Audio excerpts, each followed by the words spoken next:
3 months ago, when you were our first guest, I told you that we'd been empowered to make you Fed chair. You said you would dissolve the Fed immediately.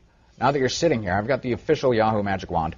You are Fed chair again. You need to be there. You can't dissolve it immediately because you've got a long-term lease on the place.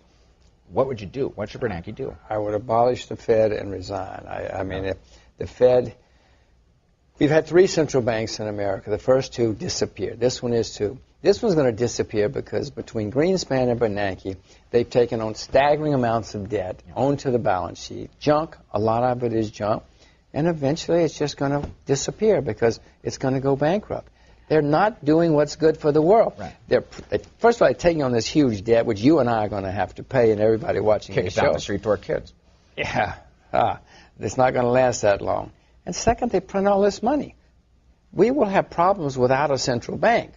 But it's better without a central bank than with one that's like this. We're 2 patriots with kids. What can the U.S. do is what I'm asking. I mean, is there anything? Is this just done? Is this part of aging? Europe was the king. We became the king. China becomes it. Or can we do something?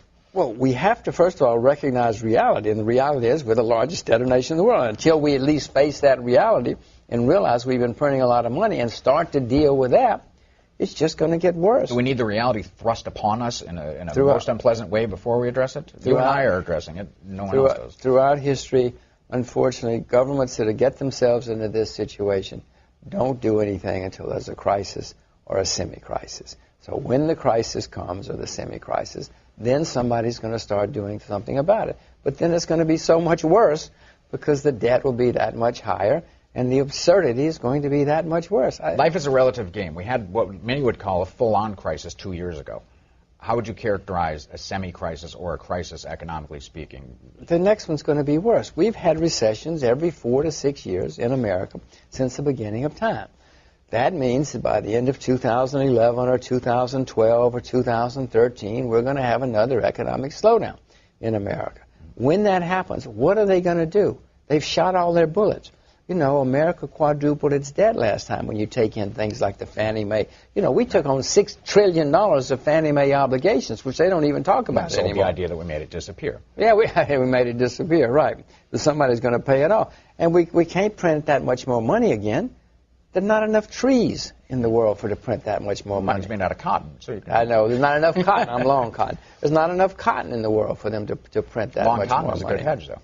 It's a good hedge. It's a good hedge. But my point is, the next time there's a slowdown, it's going to be worse than the last time because we shot all of our bullets.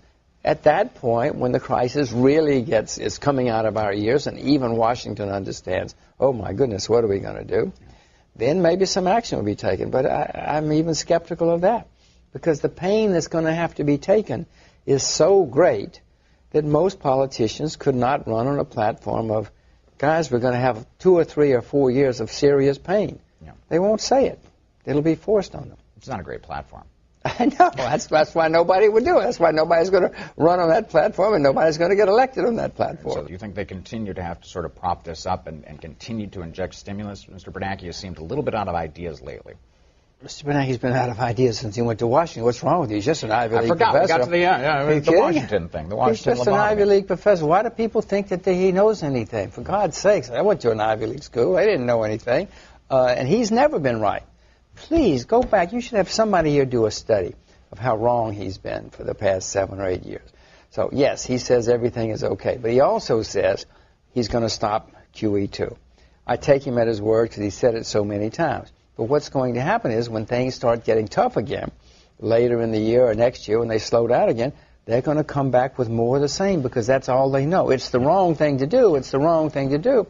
But they don't know any better. Remember, there's an election in 2012. He's not an elected official. Yeah, but he knows there's an election, and he knows where his bread is buttered, and Mr. Obama knows that there's an election in 2012. There's going to be enormous pressure to get Obama reelected. And keep the economy kind of duct taped together and keep it going down the road. Hold it together to November of 2012. That's everybody's plan right now. Not my plan, but that's their plan. But he seems to say that he says kind of the right things when he hints at it. He says monetary policy cannot be a panacea.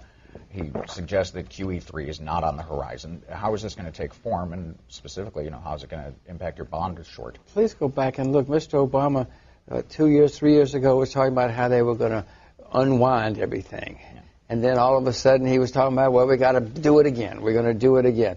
Don't pay attention to the man, for goodness sakes. Other people do, though, Jim. And I guess you have to, because you're in charge. You got to write about something. You got to trade something too, man. And I'm just playing the other people. And to the extent that folks believe it, I think we should have been much lower a long time ago. Like you, it seems like we've just been abusing the dollar. It just doesn't seem to want to die. It's Keith Richards. We prop it up and it never comes die. We've been abusing our whole economy, our whole system. America is now the largest debtor nation in the history of the world. No nation has ever been such a huge international debtor, ever in history. And the only reason we got away with it is because the dollar is the world's medium of exchange.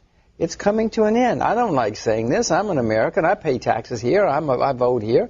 But it's a fact. You've got to deal with reality, or you're going to go down the tubes with them. Is there another way for people with the inability to teach their kids Mandarin or move to China that they can kind of buckle down and economically survive if they're just regular folks without, Well, you can learn about foreign currencies. It's not that complicated to learn about foreign currencies and have some investments in other lands. I mean, everybody knows what Toyota is and Volkswagen. I mean, these aren't some strange concepts. I've read your books. Start there. Yeah, you can start reading my books. You're exactly right. That's the best thing they can do. Learn about investing abroad, diversifying abroad, having foreign currencies. Learn about investing in commodities. Become a farmer. There are many ways to participate in what's going to be happening in the next 2 decades. All right. Become a farmer and all worship and kneel before our Chinese overlords. Jim Rogers, thanks so much. It's a real honor to have you. Thank you.